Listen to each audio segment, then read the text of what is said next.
Hello friends, Bihar polytechnic वाले जितने भी छात्र हैं, अगर आप अभी एग्ज़ाम देने जा रहे हैं फ्रेंड्स, तो जो अभी आपको प्रश्न दे रहे हैं अभी, इन सारे प्रश्नों को याद करके ही अंदर जाइएगा। ठीक है, बस इतना ही कहेंगे आप सभी से। तो चलिए हम लोग जो है इस सेशन को फ्रेंड्स स्टार्ट करते हैं। आज का पहला क्वेश्चन है कि प्रतिध्वनि का कारण क्या होता है। प्रतिध्वनि का कारण क्या है? ध्वनि का प्रवर्तन, ध्वनि का अपवर्तन, ध्वनि का अवशेषण या फिर ध्वनि की चाल। तो प्रतिध्वनि का कारण क्या होता है फ्रेंड्स? सही जवाब हो जाएगा ऑप्शन नंबर ए, ध्वनि का प्रवर्तन होता है। ठीक है, याद रखिएगा ऑप्शन नंबर ए इसका सही जवाब हो जाएगा। ठीक है, सारे प्रश्नों को फ्रेंड्स आपको याद करके जाना है। ठीक है, अगला क्वेश्चन है कि झूला झूलते समय कोई व्यक्ति झूला पर खड़ा हो जाए तो उसका आवर्तकाल क्या होगा? बताइए। कोई व्यक्ति झूला झूल रहा है, ठीक है, ऐसे झूला झूल रहा है, अगर कोई व्यक्ति इस पर खड़ा हो जाता है तो उसका आवर्तकाल क्या होगा? बढ़ जाएगा, घट जाएगा, अपरिवर्तित रहेगा? तो फ्रेंड्स सही जवाब हो जाएगा अपरिवर्तित रहेगा। ठीक है फ्रेंड्स, क्या होगा? अपरिवर्तित रहेगा। याद रखिएगा, आगे बढ़ते हैं आप लोग।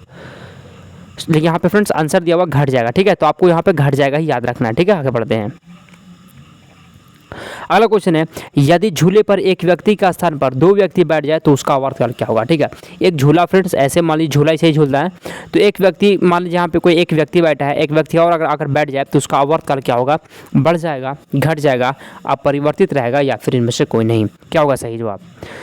वैसे क्या होगा सही जवाब फ्रेंड्स? ऑप्शन नंबर क्या हो जाएगा? अपरिवर्तित रहेगा। ऑप्शन नंबर सी हो जाएगा इसका सही जवाब। अगर एक व्यक्ति की जगह दो व्यक्ति आकर बैठे झूला पे तो अपरिवर्तित रह जाएगा। ठीक है, सेकेंडी पेंडुलम का आवर्तकाल होता है। सेकेंडी पेंडुलम का आवर्तकाल क्या होता है? 1 सेकेंड, 2 सेकेंड, 3 सेकेंड या फिर ऑप्शन नंबर डी कहता है 4 सेकेंड। तो फ्रेंड्स सही जवाब हो जाएगा 2 सेकेंड होता है। क्या होता है? 2 सेकेंड होता है फ्रेंड्स, याद रखिए। सेकेंडी पेंडुलम का आवर्तकाल 2 सेकेंड का होता है। आगे बढ़ते हैं। कोशिका नली में जल का ऊपरी सतह होता है। कोशिका नली में जल का ऊपरी सतह कैसा होता है? तो फ्रेंड्स याद रखिएगा उत्तल होता है। क्या होता है? उत्तल होता है फ्रेंड्स, याद रखिए उत्तल। आगे बढ़ते हैं। अगला क्वेश्चन है कि द्रव का घनत्व अधिक होने पर पृष्ठ तनाव क्या होगा? यदि द्रव का घनत्व जो है अधिक होगा तो उस पर पृष्ठ तनाव क्या होगा? बढ़ जाता है, घट जाता है, अपरिवर्तित रहता है या फिर कोई नहीं? द्रव का घनत्व अधिक होने पर पृष्ठ तनाव जो होता है वो बढ़ जाता है। ठीक है, बढ़ जाता है, याद रखिए। आगे बढ़ते हैं। अगला क्वेश्चन है, पारे को जब एक बर्तन में रखा जाता है तो मेनिस्कम क्या होता है? बताइए। पारे को जब एक बर्तन में रखा जाएगा तो फ्रेंड्स क्या होगा? अवतल, उत्तल, समतल या फिर कोई नहीं? किस में रखा जाएगा फ्रेंड्स? याद रखिए उत्तल में। ठीक है, आगे बढ़ते हैं। ऊंचाई बढ़ने पर वायुमंडलीय दाब क्या होगा? तो याद रखिए फ्रेंड्स, जैसे जैसे ऊंचाई बढ़ता है वायुमंडलीय दाब जो होता है घटता है। ठीक है, ऊंचाई बढ़ने पर वायुमंडल का जो दाब होता है वो घटता है। याद रखिए, आगे बढ़ते हैं। एक बार बराबर कितना होता है? एक बार बराबर कितना होता है? 10 के पावर 9 पास्कल, 10 के पावर 2 पास्कल, 10 के पावर 6 पास्कल या फिर 10 पास्कल? एक बार बराबर क्या होता है फ्रेंड्स? याद रखिएगा ऑप्शन नंबर सी हो जाएगा 10 के पावर 6 पास्कल होता है। 10 के पावर 6 पास्कल होता है एक बार के बराबर। ठीक है, आगे बढ़ते हैं हम लोग। सारे प्रश्नों को फ्रेंड्स जरूर याद कर लीजिएगा, नहीं तो दिक्कत हो जाएगा आपके लिए। किसी वस्तु का भार अधिकतम होगा। किसी वस्तु का भार जो है अधिकतम कहाँ होता है? जल में, वायु में, निर्वात में, कोई नहीं? क्या होगा? किसी वस्तु का भार अधिकतम कहाँ होगा फ्रेंड्स? याद रखिएगा निर्वात में जो होता है किसी वस्तु का भार अधिकतम होता है। कहाँ? निर्वात में। ठीक है, आगे बढ़ते हैं। पृथ्वी की अपेक्षा चंद्रमा का द्रव्यमान लगभग है। पृथ्वी की अपेक्षा चंद्रमा का द्रव्यमान कितना होता है? तो इसका सही जवाब हो जाएगा ऑप्शन नंबर बी हो जाएगा 1/81। ठीक है, 1/81। याद रखिए, आगे बढ़ते हम लोग। भू अस्थायी उपग्रह पृथ्वी के चारों ओर चक्कर लगाता है कितने घंटों में? भू अस्थायी उपग्रह, ठीक है, भू अस्थायी उपग्रह पृथ्वी के चारों ओर चक्कर लगाता है कितने घंटों में? 12, 24, 36 या फिर 48 घंटों में? तो फ्रेंड्स याद रखिए ऑप्शन नंबर बी हो जाएगा 24 घंटों में। ठीक है, 24 घंटों में, याद रखिए। आगे बढ़ते हैं। अगला क्वेश्चन क्या कहता है, ध्यान से देखिए। पृथ्वी पर वायुमंडलीय दाब का कारण क्या है?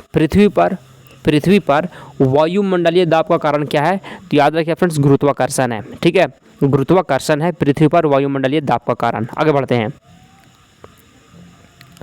पृथ्वी का पलायन वेग 15 किलोमीटर पर सेकेंड, 11.2 किलोमीटर पर सेकेंड, 21.1 किलोमीटर पर सेकेंड या फिर 7 किलोमीटर पर सेकेंड?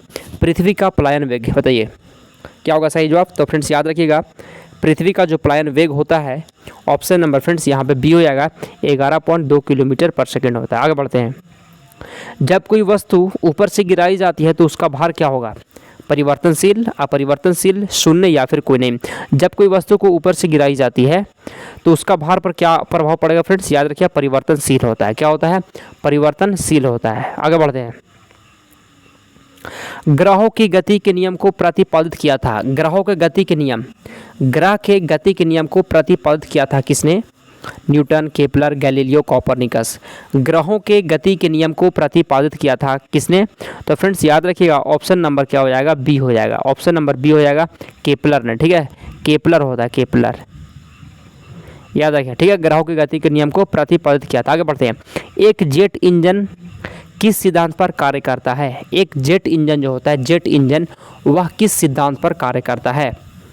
वस्तु का संरक्षण, शक्ति का संरक्षण, कोणीय घूर्ण का संरक्षण, या फिर रैखिक संवेग का संरक्षण। याद रखिए फ्रेंड्स सही जवाब हो जाएगा रैखिक संवेग का संरक्षण। ठीक है, क्या यहाँ पे दिखा रहा फ्रेंड्स, एक जेट इंजन। ठीक है, आगे बढ़ते हैं। इसमें 30 क्वेश्चन फ्रेंड्स आज आपको पढ़ाने वाले हैं। इन सारे प्रश्नों को आपको याद करके ही जाना है। एक गेंद को क्षैतिज से कितने कोण पर फेंकने पर अधिकतम क्षैतिज दूरी तय करेगी।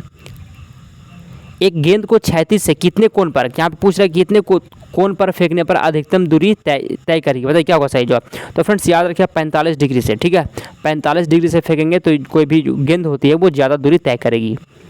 वायुमंडल में बादलों को तैरने का क्या कारण है। वायुमंडल में बादल तैरता है किसके कारण, ताप, वेग, दाब, घनत्व। वायुमंडल में बादलों के तैरने का कारण क्या है, घनत्व है। ठीक है, वायुमंडल में बादल का तैरने का कारण होता है घनत्व। क्या होता है, घनत्व होता है फ्रेंड्स, याद रखिएगा। ठीक है, आगे बढ़ते हैं। गैस के अणुओं का गतिज ऊर्जा किस ताप पर शून्य होती है। गैस के अणुओं का गतिज ऊर्जा, गैस के अणुओं का गतिज ऊर्जा किस ताप पर शून्य होती है, 0 डिग्री सेल्सियस। तो फ्रेंड्स याद रखिए इसका सही जवाब -773 डिग्री सेल्सियस पे शून्य होती है। ठीक है, नेक्स्ट क्वेश्चन है, पारे का तापमापी किस ताप तक प्रयुक्त हो सकता है। जो पारे का तापमापी जो होता है किस ताप तक प्रयुक्त हो सकता है, 260 degree Celsius, 100 degree Celsius, 360 degree Celsius या फिर 500 डिग्री सेल्सियस। पारे का तापमापी किस ताप पर प्रयुक्त होता है फ्रेंड्स, याद रखिएगा 360 डिग्री सेल्सियस पे। आगे बढ़ते हैं। अगला क्वेश्चन है, प्रिज्म द्वारा किस रंग का विचलन अधिकतम होता है। प्रिज्म द्वारा किस रंग का विचलन, प्रिज्म द्वारा किस रंग का विचलन अधिकतम होता है, बैगनी, लाल, नारंगी, हरा। तो फ्रेंड्स सही जवाब हो जाएगा ऑप्शन नंबर ये हो जाएगा बैगनी का। ठीक है, विचलन जो है अधिकतम होता है। अगला क्वेश्चन है, किसी गैस में उत्पन्न ध्वनि तरंग होती है। किसी गैस में उत्पन्न ध्वनि तरंग होती है, बताइए कैसी होती है। किसी गैस में उत्पन्न ध्वनि तरंग होती है तो फ्रेंड्स अनुदैर्ध्य होती है, अनुदैर्ध्य होती है। ठीक है, आगे बढ़ते हैं। किसी स्थान पर पृथ्वी के चुंबकीय क्षेत्र, किसी स्थान पर पृथ्वी के चुंबकीय क्षेत्र के क्षैतिज व ऊर्ध्वाधर घटक बराबर है तो उस स्थान पर नति कोण कितना होगा। क्वेश्चन को अगर समझ में नहीं आया तो देख लीजिएगा। ठीक है, तो नति कोण यहाँ पे पूछ रहा है फ्रेंड्स, ऑप्शन नंबर बी हो जाएगा, ऑप्शन नंबर सी हो जाएगा, 45 डिग्री होगा। ठीक है, अगला क्वेश्चन है, द्रव्य तरंगों की तरंगदैर्ध्य निर्भर नहीं करती है। द्रव्य तरंगों की तरंगदैर्ध्य निर्भर नहीं करती है, किस पर निर्भर नहीं करती है, आवेश पर निर्भर नहीं करती है। ठीक है, आगे बढ़ते हैं। कौन सा कण सबसे अधिक अस्थायी होता है। कौन सा कण सबसे अधिक अस्थायी होता है, प्रोटॉन, न्यूट्रॉन, इलेक्ट्रॉन, अल्फा कण। कौन सा कण सबसे अधिक अस्थायी होता है, याद रखिएगा फ्रेंड्स न्यूट्रॉन जो होता है वो सबसे अस्थायी होता है। अगला क्वेश्चन है, एंगस्ट्रॉम क्या मापता है, प्रकाश तरंगदैर्ध्य मापता है। ठीक है, एंगस्ट्रॉम क्या मापता है, प्रकाश तरंगदैर्ध्य। आगे बढ़ते हैं। श्यानता गुणांक का ऐसा इकाई क्या है। श्यानता गुणांक का ऐसा इकाई क्या है, तो फ्रेंड्स याद रखिएगा पॉइज होता है। श्यानता गुणांक का ऐसे मात्रक जो होता है वो पॉइज होता है।